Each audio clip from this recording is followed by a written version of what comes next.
Boa noite, igreja. Hoje nós somos a igreja aqui, né? A juventude da igreja, representando a igreja e, portanto, somos a igreja, né? Uma parte dela aqui. E louvamos ao Senhor por essa hora, esse momento, a oportunidade santa que temos de louvar a Ele neste sábado, por esse número bom de pessoas que até aqui chegaram, para nós louvarmos ao nosso Deus, bendizermos a Ele e aproveitarmos essa oportunidade de crescimento que o Senhor nos dá nessa noite, de celebrarmos, de estarmos juntos em comunhão e em adoração, que os nossos corações estejam unidos, não somente os nossos corpos aqui nesse templo, nesse prédio, mas que tenhamos também unidade de propósitos e que estejamos unidos aí para além dos nossos corpos físicos, porque o Senhor se agrada disso. E é exatamente sobre isso a palavra que o Senhor colocou no meu coração para que eu trouxesse aos irmãos hoje. A gente muitas vezes fica esperando que o Espírito Santo de Deus realize uma coisa, algo mirabolante nas nossas vidas. A gente às vezes espera, deseja que Deus opere de forma muitas vezes até pirotécnica mesmo, que Deus faça espetáculo de operar no nosso ser, na nossa vida, que nós, através de uma vida poderosa, façamos sinais e prodígios que sejam notados, admirados e reconhecidos como instrumentos de Deus. Só que nada disso, irmãos, vai acontecer nas nossas vidas se nós não cuidarmos do básico. E ainda tem mais, se por acaso,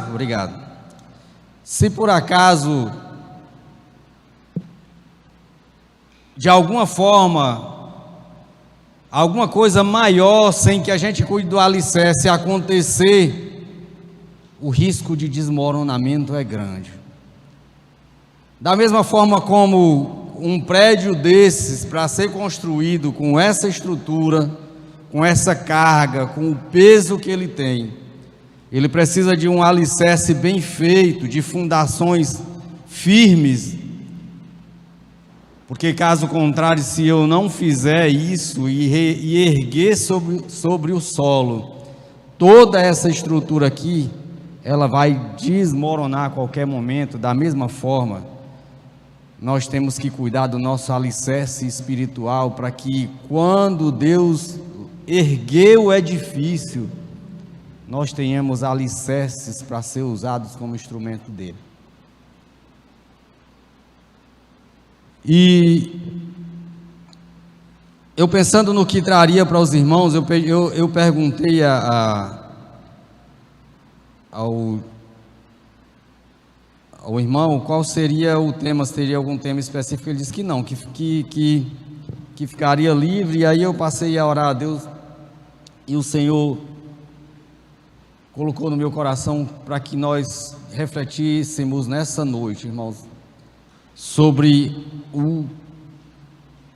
o princípio basilar da igreja do Senhor, o princípio básico para que nós sejamos conhecidos como igreja de Deus, e a partir daí, praticando estas coisas, aí sim o Espírito Santo passa a encontrar lugar, morada em nós, e os prodígios, as grandes obras, o reconhecimento, o crescimento, a multiplicação, o ganhar almas, vai surgir como um fluir natural nas nossas vidas, quando nós cuidamos do que vamos refletir hoje. Não existe renovo, não existe reavivamento espiritual verdadeiro se nós não cuidarmos dos nossos relacionamentos. Não existe. Imagine você se o Espírito Santo vai habitar em mim enquanto eu guardo rancor do meu irmão, enquanto eu ainda não o perdoei, enquanto eu tenho raiva de alguém, enquanto eu ainda não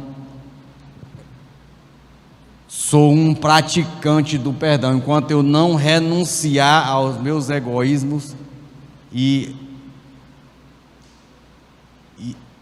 Deus não vai fazer morada em mim a ponto de me tornar, de fazer coisas grandiosas através da minha vida. Eu creio que a juventude, ela é sem dúvida, a juventude é uma força tremenda dentro da igreja. Os jovens têm assim uma capacidade, um potencial enorme de fazer a obra, de levar a palavra de Deus, de agitar, de movimentar a igreja de tal forma que essa igreja se impulsione a cumprir o seu propósito. Mas se nós não cuidarmos de nós, um do outro, nós não estaremos aptos a isso. Enquanto nós vivemos egoístas, individualistas, pensando só em nós, nos nossos projetos, nos nossos propósitos, enquanto cada um de nós só pensar em si próprio, irmãos, os propósitos do Senhor terão o seu cumprimento limitado através de nós. Eu quero pedir a vocês aí que abram as Bíblias de vocês em Filipenses, no capítulo 2.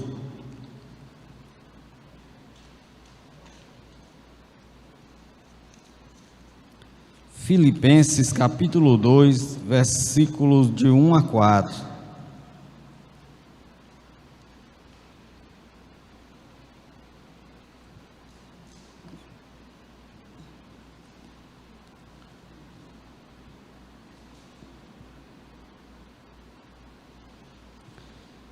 Encontraram?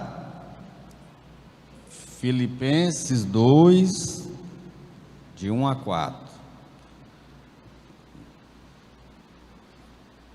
Todos? Encontraram? Alguém não? Vou esperar todo mundo encontrar. Não tem problema nenhum.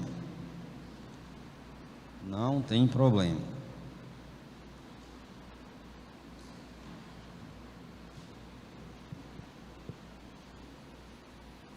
Filipenses capítulo 2, versículos de 1 a 4.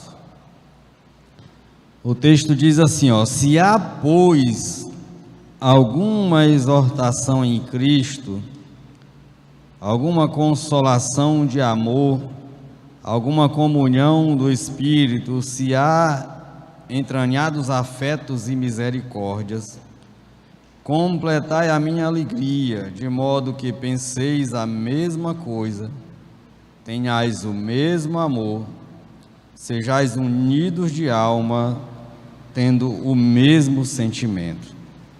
Nada façais por partidarismo ou vanglória, mas por humildade, considerando cada um os outros superiores a si mesmo. Não tenha cada um em vista o que é propriamente seu, senão também cada qual o que é dos outros. Amém? Vamos orar? Senhor, obrigado por cada vida que chegou aqui nesse momento. Nós somos imensamente gratos por esses instantes em que o Senhor nos deu o privilégio de virmos à tua casa. Fala aos nossos corações, que o poder do Espírito Santo seja revelado nessa noite, não tão somente externamente através de sinais e prodígios, mas sobretudo aonde Ele precisa agir, que é na intimidade do nosso ser. Nos dá a direção, ó Deus, e nos faça entender, compreender e praticar a palavra do Senhor, em nome de Jesus. Amém. Amém? Irmãos, Paulo escrevendo a Timóteo, ele diz assim, é um texto que eu gosto muito dele, porque enquanto a maioria das pessoas e muitos religiosos, inclusive na história da Bíblia, se preocupavam com o que as pessoas iam ver e enxergar nele, Paulo escreve a Timóteo e diz assim: procura apresentar-te a Deus como obreiro aprovado, que não tem do que se envergonhar. Paulo está dizendo a Timóteo, naquele pequeno trecho de texto, dizendo o seguinte: a tua preocupação deve ser com a tua intimidade diante de Deus. O que as pessoas vão ver na nossa vida, ela deve ser tão somente consequência de como está a nossa intimidade.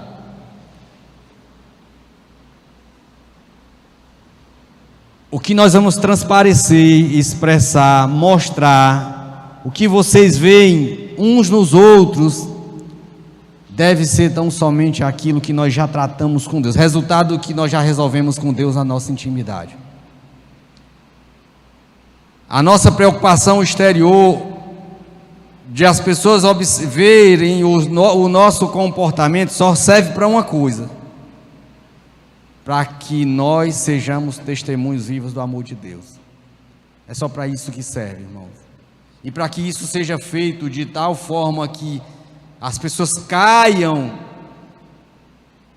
no entendimento de que Deus existe através de nós, isso só vai acontecer se nós já tivermos resolvido com Deus lá no íntimo do nosso ser, apresentando-nos a Deus como obreiro, como Paulo aconselhou a Timóteo, que diante de Deus não tenhamos do que nos envergonhar.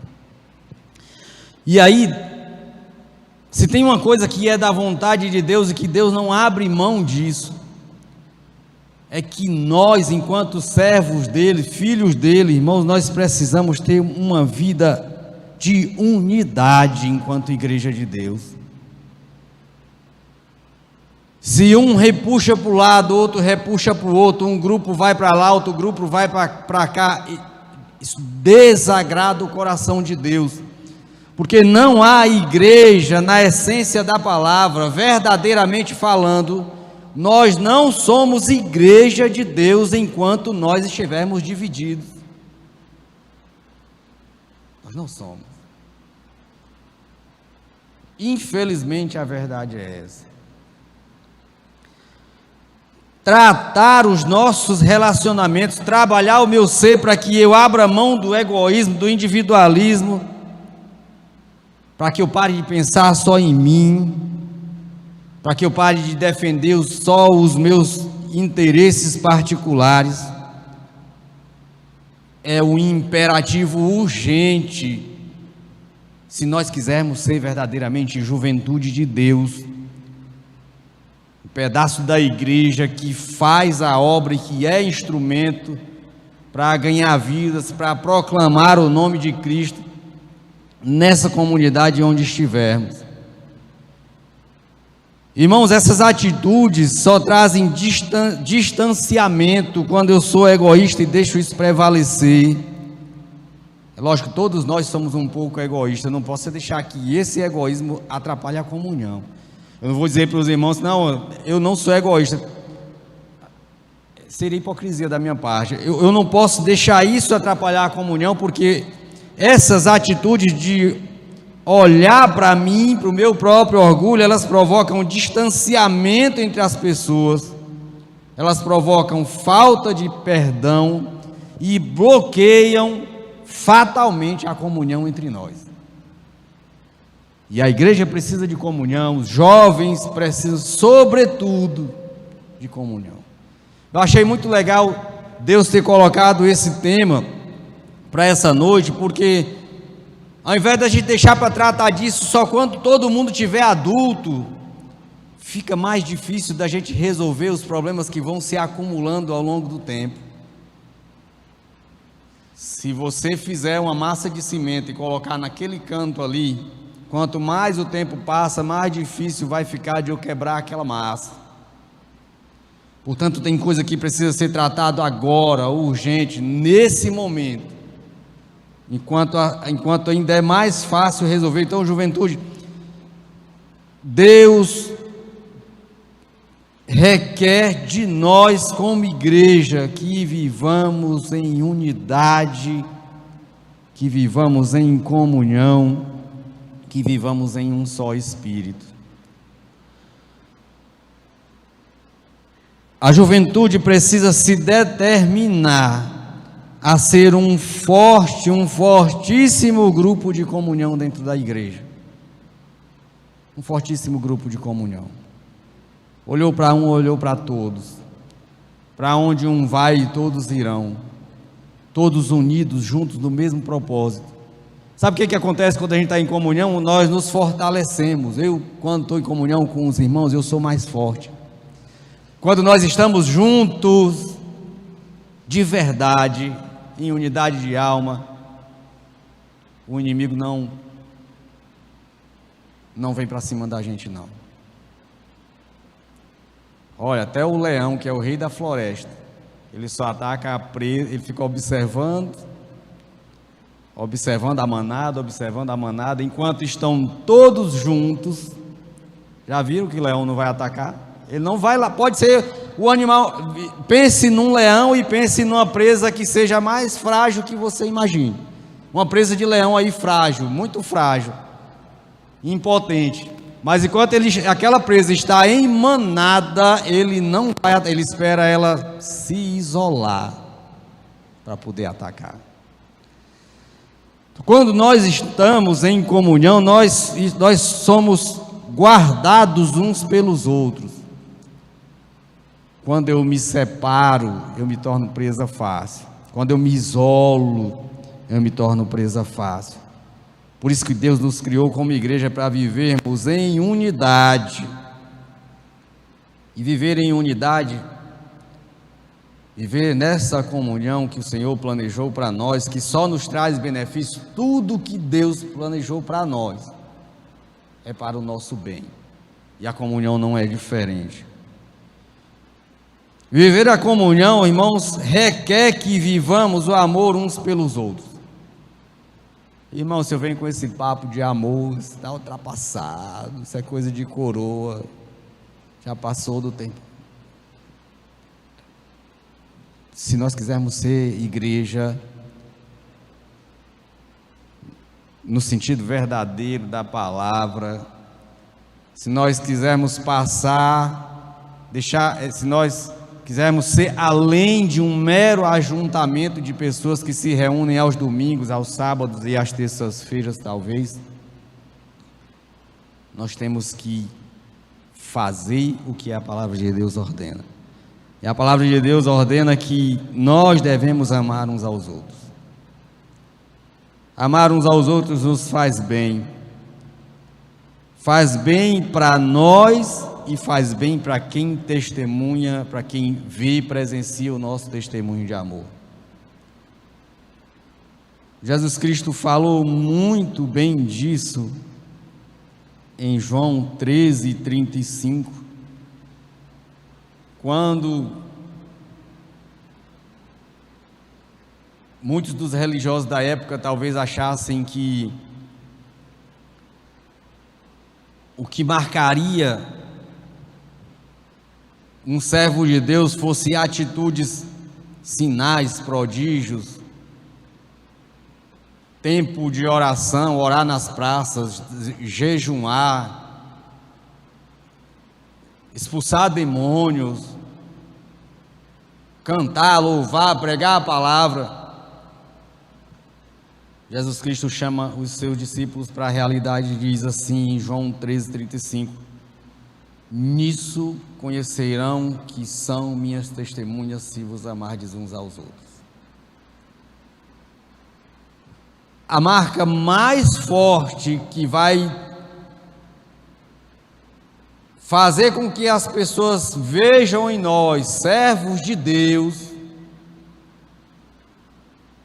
é o amor que nós sentimos e fazemos uns pelos outros. É o amor que nós exercemos uns pelos outros. Não é porque eu prego a palavra, não é porque eu visto uma camisa de manga comprida, não é porque eu ando eu vou para o culto de terno e gravata, não é porque eu ando com a Bíblia na mão, não é porque eu pregue a palavra de Deus, não é porque eu canto, eu louvo, não é porque eu expulso demônios, não é porque eu faço jejum. Não é isso que verdadeiramente, não é isso a prova autêntica, o que vai me autenticar como servo de Deus, que vai nos autenticar como servos de Deus, de verdade, é se nós nos amarmos uns aos outros. Essa aqui é a marca do servo de Deus. Então amar faz bem para nós, faz bem para os outros, porque através do amor que nós temos, as pessoas reconhecerão que nós somos testemunhas de Deus. E queridos, ao contrário do que muitos pensam, já foi dito várias vezes, mas eu vou repetir: amar é decisão. Para nós não esquecermos, eu vou repetir mais uma vez. Amar tanto é decisão e não sentimento, que Lucas capítulo 6, 32, Jesus Cristo dá uma lição fantástica de como se deve amar.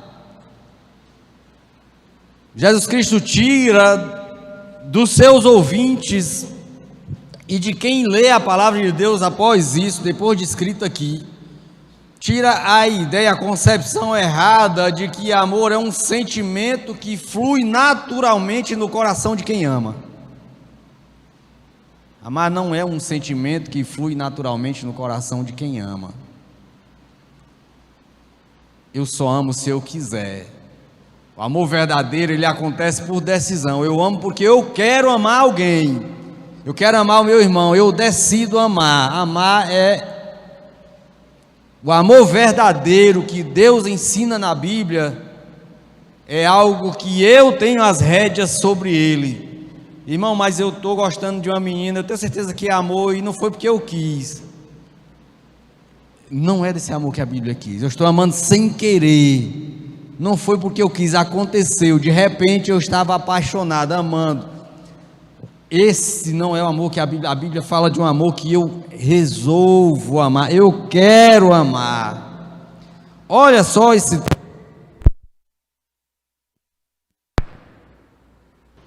João.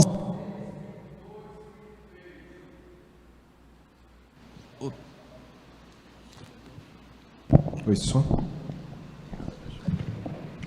32 e 33 de Lucas capítulo 6, desculpa, Lucas 6, 32 e 33. Se amais somente os que vos amam, olha só como uma coisa vai evoluindo, né? Se amais somente o que vos ama, qual é a vossa recompensa? Jesus Cristo está dizendo, ou vantagem, se vocês amam só quem ama vocês. Isso não tem vantagem nenhuma.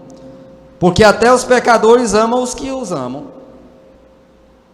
33, se fizeres o bem aos que vos fazem o bem, qual é a vossa recompensa? Não tem vantagem nenhuma, até os pecadores fazem isso também.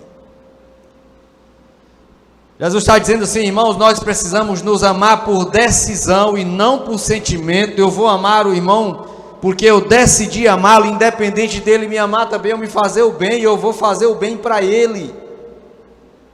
E eis aí um dos princípios de viver em unidade, é nós decidirmos amar o outro, independente do que o outro nos faça.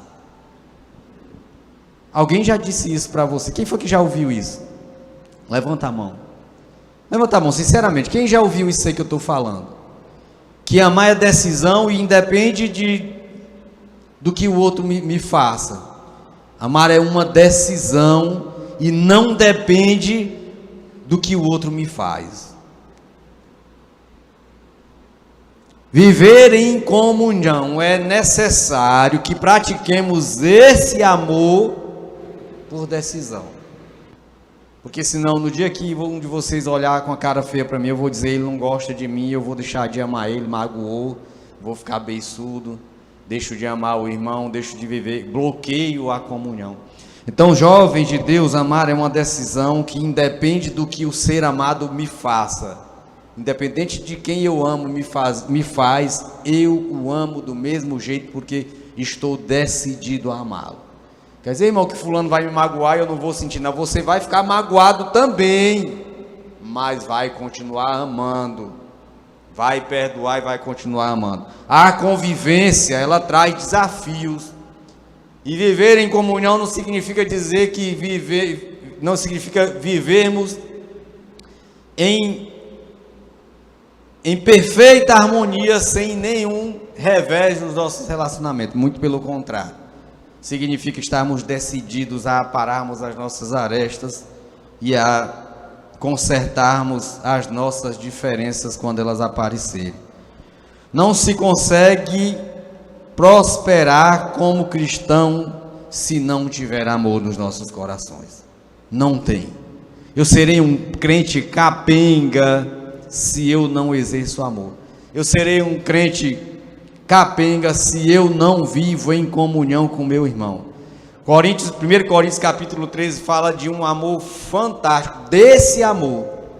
E ele diz assim, em outras palavras, que não adianta sacrifícios, não adianta abrir mão dos meus bens, não adianta eu ter fé, não adianta eu falar profecias, não adianta eu entender de mistérios e dominar a ciência, não adianta, irmãos, porque se não tiver amor eu nada serei. Ele elenca várias coisas,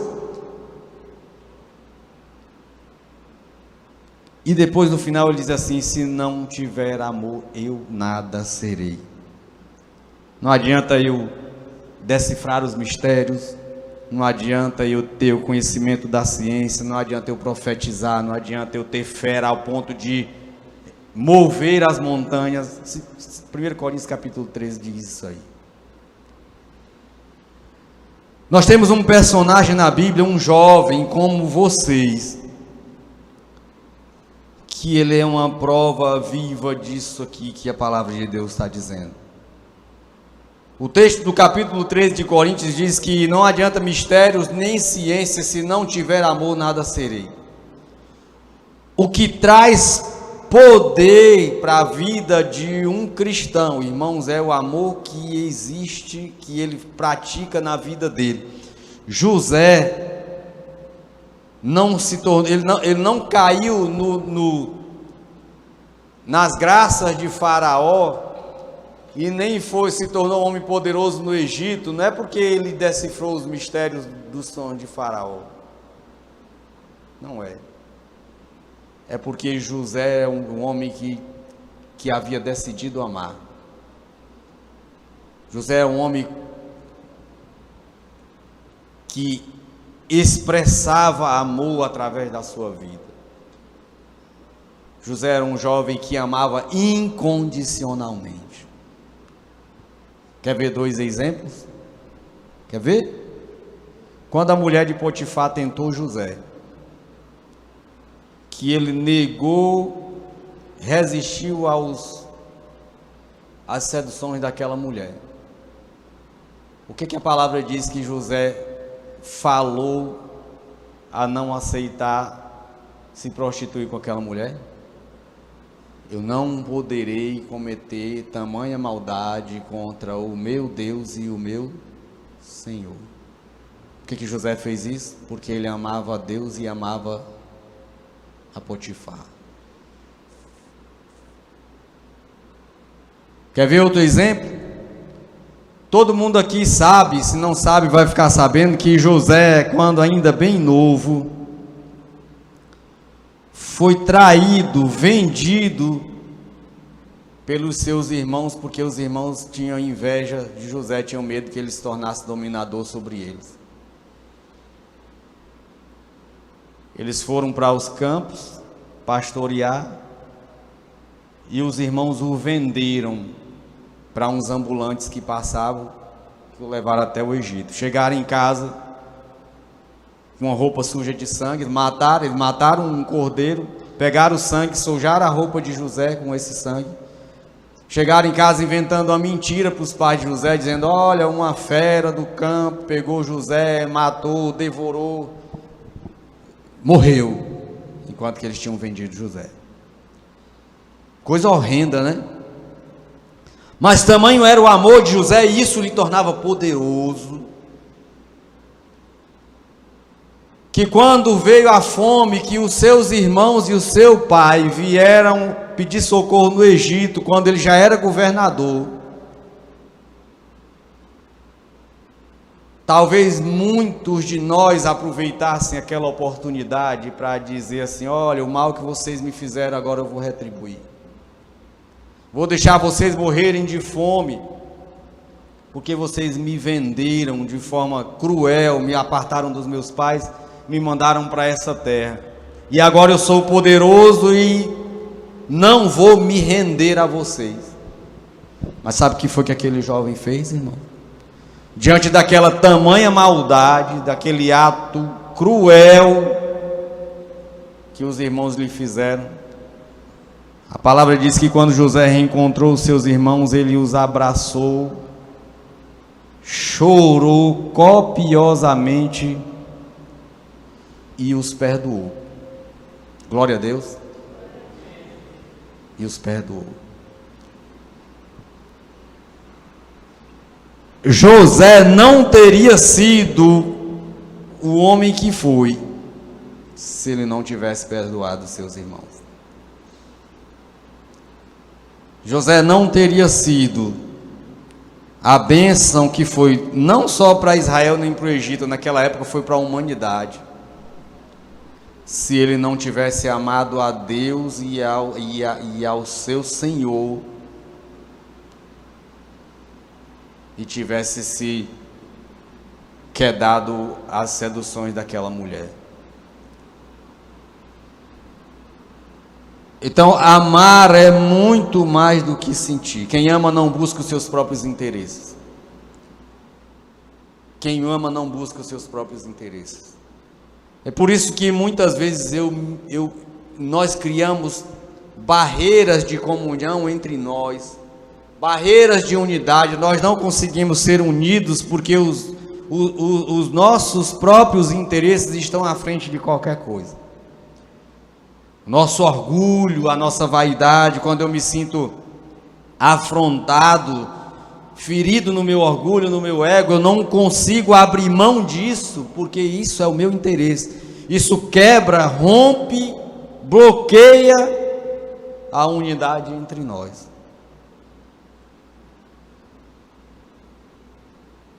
Quem ama, segundo Coríntios capítulo 13, não se ressente do mal. Quem ama não se ressente do mal. O irmão, a irmã me magoou, eu vou perdoá-lo, eu não vou guardar isso. Ou seja, quem ama perdoa, irmãos. O perdão é a condição necessária de sobrevivência para a nossa vida, para a nossa vida cristã, para a nossa vida espiritual.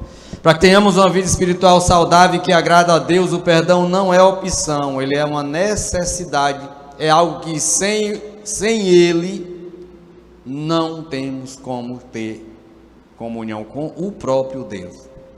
Se eu não vivo em comunhão com meu irmão, eu também estou impedido da minha comunhão com Deus. O amor, ele traduz-se em comunhão. A igreja de Atos, capítulo 2, versículo 42 em diante, fala disso. E eles tinham tudo em comum, eles andavam de casa em casa, cultuavam junto, dedicavam-se à doutrina dos apóstolos, tinham as coisas em comum. Quando alguém estava passando por necessidade, uns vendiam o que tinham para acudir ao outro. No versículo 47 de Atos 2, 47, diz que aquela maneira de viver daquela igreja, 47, louvando a Deus, contando com a simpatia do povo. Enquanto isso, acrescentava-lhes o Senhor dia a dia os que iam sendo salvos. Vocês querem ganhar outros jovens para Cristo? Querem?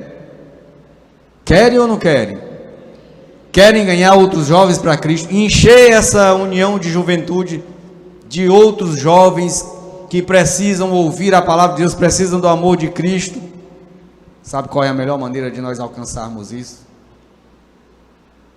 é acertando a nossa comunhão entre nós. É resolvendo os nossos problemas entre nós aqui. É vivendo de tal forma, em um entrelaçamento de amor tão profundo, que como a igreja de Atos, nós caiamos na graça do povo, no agrado do povo. Esse texto é tão forte, nós já estudamos ele várias vezes aqui na Escola Bíblica Dominical. Esse texto é tão forte que ele me leva a crer que aquela igreja, irmãos, eles não saíam a evangelizar, eles não pregavam a palavra, eles não paravam as pessoas na rua e falavam de Cristo para eles. Sabe o que é que levava as pessoas a se converterem? A maneira deles viverem, o amor que eles tinham uns pelos outros, a comunhão que tinha entre eles é que faziam com que as pessoas agradassem e resolvessem servir a Cristo pelo testemunho que eles apresentavam. Forte isso, né? Eu ainda lhes digo mais: o Senhor não vai, olha, preste atenção, enquanto nós não nos resolvermos, o Senhor não vai acrescentar vidas para nós cuidarmos. Quer saber por quê? Vamos supor que eu seja um jovem mais ou menos da idade de vocês, e o Gabriel me evangeliza e eu aceito a Cristo, e eu venho para a igreja. Lá no mundo lá fora, eu vejo coisas horríveis, pessoas traindo os outros, eu vejo preconceito, eu vejo intriga, separação, problema, egoísmo, falta de perdão.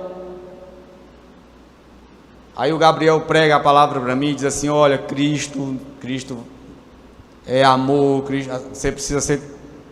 Aí eu aceito a Cristo e venho para a igreja com toda a esperança de que aqui dentro eu vou encontrar um ambiente diferente, sem nada disso que me horrorizava lá no mundo. Aí eu chego aqui dentro e encontro algumas coisas que eu via lá e que me fazia odiar o mundo por isso. Já pensou? Pararam para refletir nisso? Por que a igreja de Atos ganhava milhares de pessoas para Cristo? Porque eles viviam o amor de Deus. Eles viviam o amor de Deus.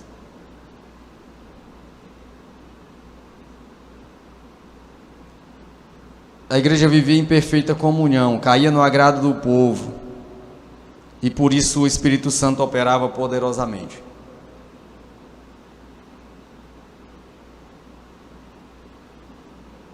Atos 4, 13 e 16, eu não demoro mais muito, 5 minutos. Atos 4, 13 a 16. Pedro e João pregam a palavra e os religiosos da época, desagradados disso, pregam, curam. Essa mesma igreja que exalava amor,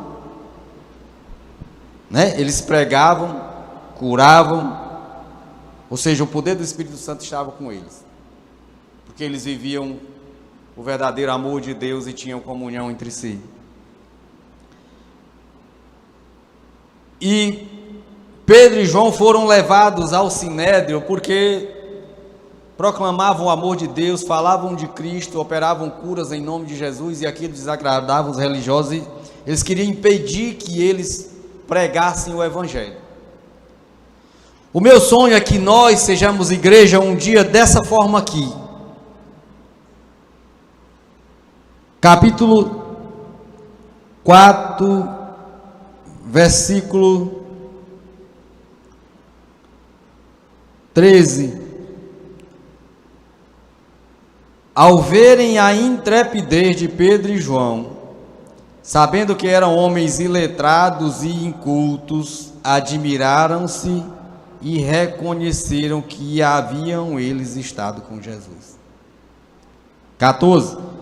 vendo com eles o homem que fora curado, não tinham o que dizer em contrário. Irmãos, nós sonhamos com uma igreja que viva de tal forma que as pessoas digam: essa igreja realmente serve a Cristo, não tem como negar, eu não tenho como contrariar isso, isso é inegável. Aquela igreja vivia de um jeito tão autêntico que o próprio Sinédrio teve que admitir que eles tinham estado com Cristo. Os próprios religiosos que negavam a Jesus Cristo reconheceram que o que eles operavam era sobrenatural, que não era uma coisa comum, que eles viviam realmente uma vida diferente, uma vida de poder, que neles existia o poder de Deus. Eles não tinham como negar. Que nós, enquanto juventude de Deus, irmãos, exalemos um perfume, uma vida, uma comunhão em que o mundo não tenha como negar que nós somos de Jesus Cristo. Podem falar qualquer coisa de você, mas que não possam dizer que você não é um servo de Deus, que você não vive o verdadeiro amor de Cristo. Aquilo se tornou inegável. Sonhamos com uma igreja assim, sonhamos com uma mocidade assim, com a juventude assim, com a adolescência dessa forma, que exerça um reconhecimento incontestável. E por último, igreja de Atos 9:31. Quando nós estamos em comunhão com os irmãos e com Deus, quando nós estamos em comunhão com os irmãos e com Deus, acontece também o que aconteceu com a igreja citada em Atos. Naquele tempo, irmãos, essa igreja vivia uma perseguição tremenda. Aí o capítulo 9, no capítulo 7, relata a perseguição e morte de Estevão.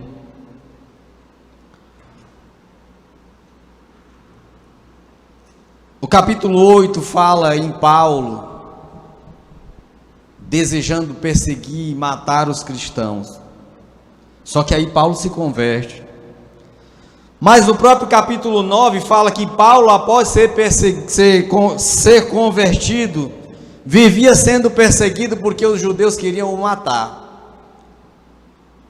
E aí tiveram que tirar Paulo de Damasco, escondido, porque queriam pegá-lo para matar, que ele tinha se tornado cristão. Ou seja, a igreja sofrendo perseguição. A igreja estava sofrendo perseguição. Depois Paulo foge de Damasco, escondido, e vai para Jerusalém. Lá é perseguido de novo, ou seja, a igreja estava sendo perseguida pelas forças políticas e religiosas contrárias.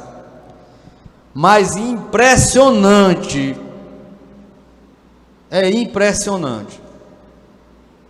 ver que o que está no versículo 31 contraria todo esse contexto externo. Contraria tudo isso que estava acontecendo ao redor. Em contrassenso disso, parece uma coisa surreal. Atos 9:31 diz assim, no meio de toda essa confusão, passando, a igreja na verdade tinha paz.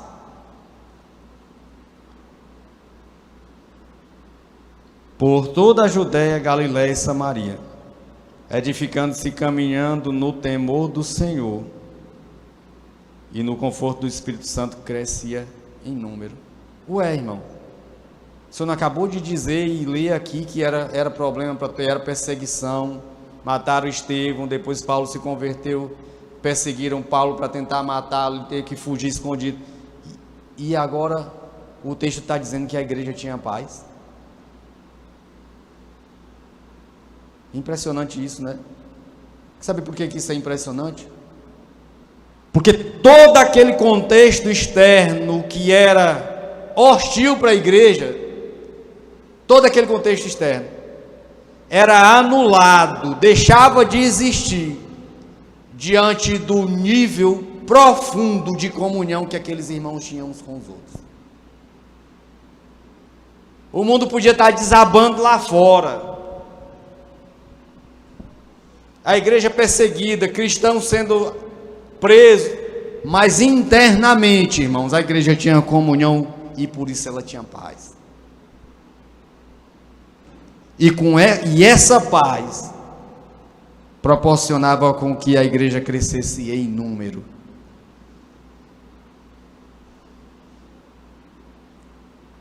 Amor traz comunhão. Comunhão nos traz paz.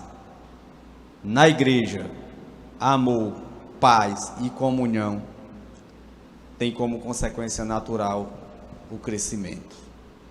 Que o Senhor abençoe as nossas vidas. Que a palavra que Ele nos trouxe hoje